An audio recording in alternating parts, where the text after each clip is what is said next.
నిర్మించాలంటే future సిటీని నిర్మించాల్సిన పరిస్థితి వచ్చింది.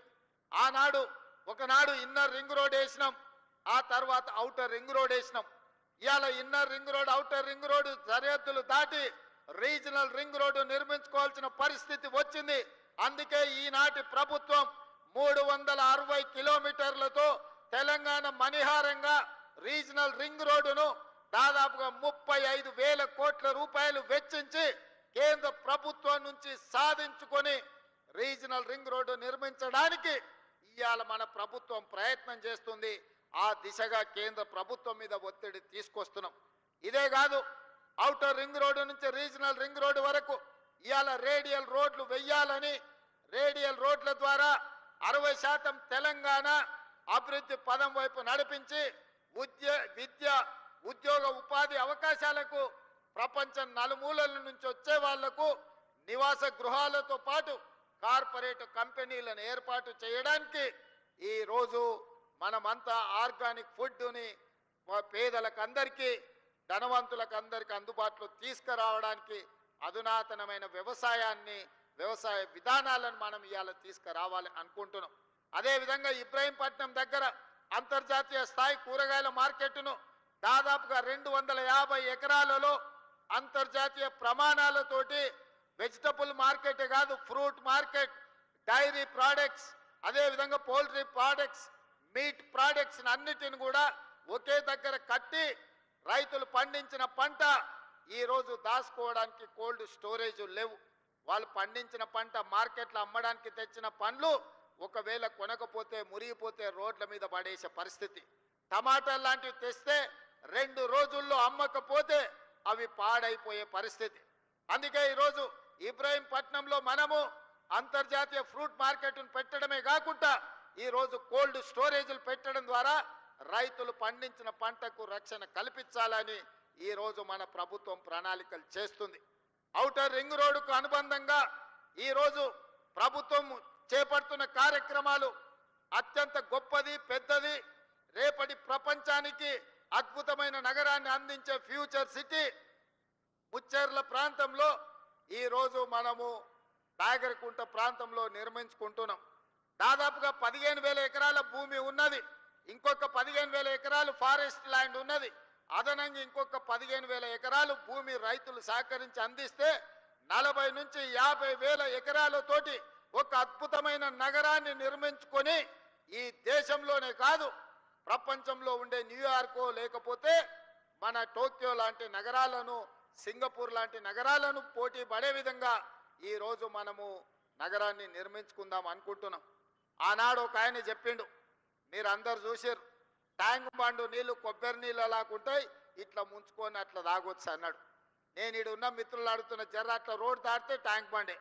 తాగుడు సంగతి దేవుడు ఎరుగు, వాసన చూసే పరిస్థితి ఉందా?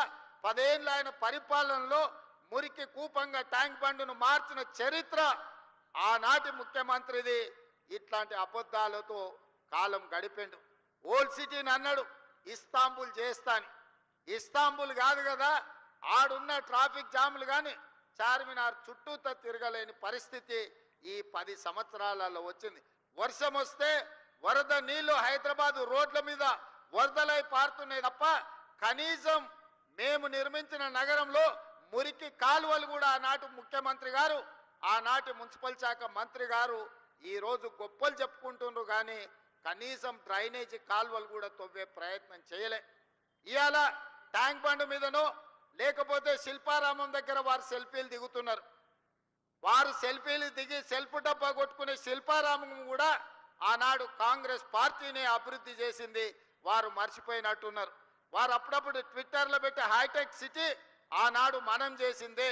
ఈ ట్యాంక్ బండ్ ఏదో ఆయననే నిర్మించినట్టు, వాళ్ళ తాతగారు బుద్ధుడి విగ్రహం పెట్టినట్టు ఇవాళ ఆ ఫోటోలను చూపించి మేము నిర్మించినామని అబద్ధాలు చెప్పుకునే పరిస్థితి. ఏది ఏమైనా ఆనాడు 10 సంవత్సరాలు 20 లక్షల కోట్ల రూపాయలు ఖర్చు పెట్టినా ఈ నగరానికి కావాల్సిన శాశ్వతమైన అభివృద్ధిని గత 10 సంవత్సరాలు పరిపాలనలో ఉన్నవాళ్ళు చెయ్యలేదు.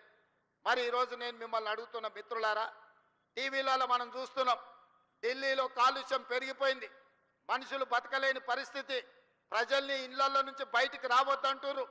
ఢిల్లీలో పాఠశాలలకు సెలవులు ఇచ్చిండ్రు.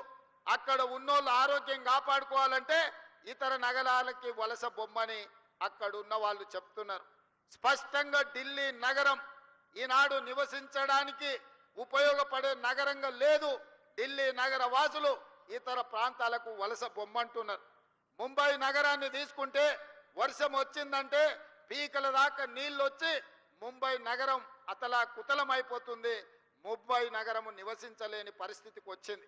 మొన్న చెన్నై మీరు చూసిండ్రు, డిసెంబర్లో వర్షాలు వచ్చి చెన్నై మొత్తం మునిగిపోయింది. చెన్నై పరిస్థితి చెప్పే పరిస్థితి లేదు. బెంగళూరులో పోతే పొద్దున ఎయిర్పోర్ట్ విమానం ఎక్కాలంటే సాయంత్రం వరకు బెంగళూరు ట్రాఫిక్లోనే ఇరుక్కుపోయే పరిస్థితి ఉంది. ఈరోజు బెంగళూరు ట్రాఫిక్ గంటల కొద్దీ రోడ్ల మీదనే, ఇంట్లో తక్కువ రోడ్ల మీద ఎక్కువ ఉండే పరిస్థితి బెంగళూరు నగరానికి వచ్చింది. కలకత్తా గురించి నేను చెప్పాల్సిన పని లేదు, మీకు అందరికీ తెలుసు.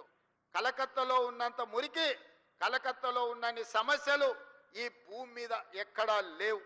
అందుకే ఈరోజు హైదరాబాద్ నగరవాసులను, తెలంగాణ ప్రజలు నేను అడగదలుచుకున్నా. ఢిల్లీ, ముంబై, కలకత్తా, బెంగళూరు, చెన్నై అన్ని నగరాలు ఈరోజు కాలుష్యం మొత్తం ఆక్రమించుకున్నది. వాయు కాలుష్యం, నీరు కాలుష్యం, భూమి కాలుష్యం, అక్కడ నివసించలేని పరిస్థితి, అక్కడ ట్రాఫిక్ సమస్యను పరిష్కరించలేని పరిస్థితికి ఆ నగరాలు చేరుకున్నాయి. మరి మనం ఇంకొక 10 సంవత్సరాలు ఏమనకుంటా ఊరుకుంటే హైదరాబాదు నగరం వాటన్నిటికంటే దరిద్రంగా తయారయ్యే పరిస్థితి ఉన్నది మిత్రులారా. అందుకే ఈరోజు ఆ నగరాల నుంచి అనుభవాలు నేర్చుకోవాలి. ఢిల్లీ లాంటి అత్యధిక కాలుష్య నగరంగా ఈరోజు ఢిల్లీ వచ్చిందంటే గత పాలకుల నిర్లక్ష్యం వల్ల ఈరోజు ఢిల్లీ నగరం ఆ విధంగా తయారైంది. అందుకే ఈరోజు ఈ అభివృద్ధి కార్యక్రమాలే కాదు, మూసీ డెవలప్మెంట్ను చెయ్యాలని, మూసీ నదిని ప్రక్షాళన చెయ్యాలని, మూసీ నదిని పునరుజ్జింపజేయాలని హైదరాబాదులో కాంక్రీట్ జంగల్గా మారి వర్షాలు వస్తే ఎక్కడికక్కడ రోడ్ల మీద వరదలు వచ్చే పరిస్థితి వచ్చింది. అందుకే ఆ వరదల్ని నియంత్రించడానికి రోడ్ల మధ్యలోనే ఇండ్లలో వాటర్ హార్వెస్టింగ్ పిట్టులు కట్టుకుంటే ఎట్లా కట్టుకుంటామో వర్షపు నీటిని ఒడిసి పట్టుకోవడానికి, ఇవాళ రోడ్ల మీద వచ్చిన నీళ్లను ఒడిసి పట్టుకోవడానికి వాటర్ హార్వెస్టింగ్ వెల్స్ను కడుతున్నాం. ఒక్కొక్క దగ్గర 10 లక్షల లీటర్లను ఒడిసి పట్టడానికి రోడ్డు పక్కననే వాటర్ హార్వెస్టింగ్ వెల్స్ని కట్టినాం.